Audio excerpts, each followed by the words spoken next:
Hi అండి, నమస్తే. Welcome back to world of Bharathi. ఈరోజు రెసిపీ వచ్చి పైనాపిల్ బాగా పండింది. పైనాపిల్ తోటి హల్వా చేసుకుందాం. ఎలా చేయాలో రెసిపీలోకి వెళ్తాం.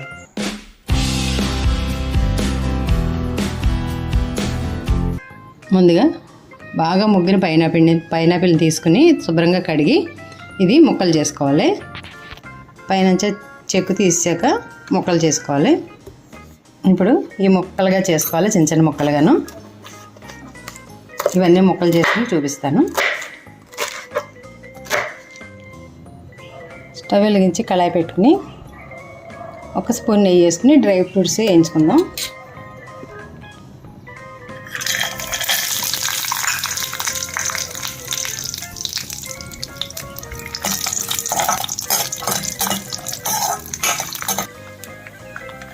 ఒక 2 స్పూన్లు కిస్మిస్ వేసుకుందాం.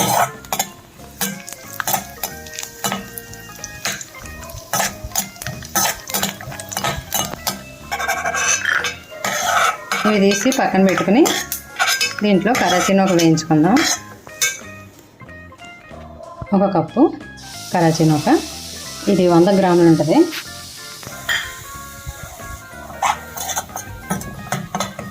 మంచి కమ్మటి వాసన వచ్చేదాకా వేయించుకోవాలి.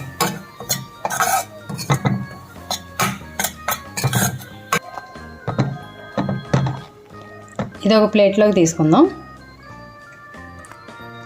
ఇప్పుడు అదే కళాయిలో అదే కప్పుతో 2 కప్పులు నీళ్ళు వేసుకుని ఇవి మరిగాక కరాచీనోక వేసుకుందాం. ఎల్లో ఫుడ్ కలరు వేసుకుంటే కలర్ బాగుంటుంది. నేను వీడియో కోసం వేస్తున్నాను, మీకు ఇష్టమైతే వేసుకోవచ్చు. 1 స్పూను యాలకుల పొడి. ఇప్పుడు నీళ్ళు మరిగాక నోక వేసుకుని ఉండలు కట్టకుండా వేసుకోవాలి. ఇప్పుడు మనం పంచదార పాకం పట్టుకున్న పైనాపిల్ ముక్కలను కూడా ఇందులో వేసుకోవాలి.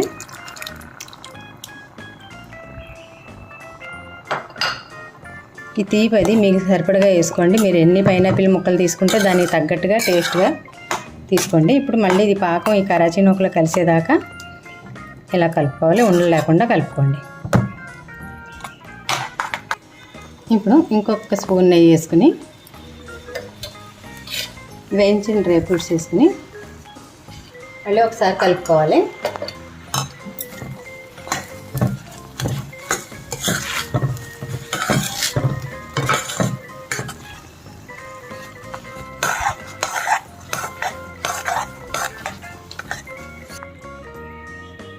ఒక బౌల్ తీసుకుని బౌల్లో కొంచెం నెయ్యి అప్లై చేసుకుని ఇది చల్లారాక వేసుకుని సర్వింగ్ చేసుకుంటే యమ్మీ యమ్మీ పైనాపిల్ హల్వా రెడీ.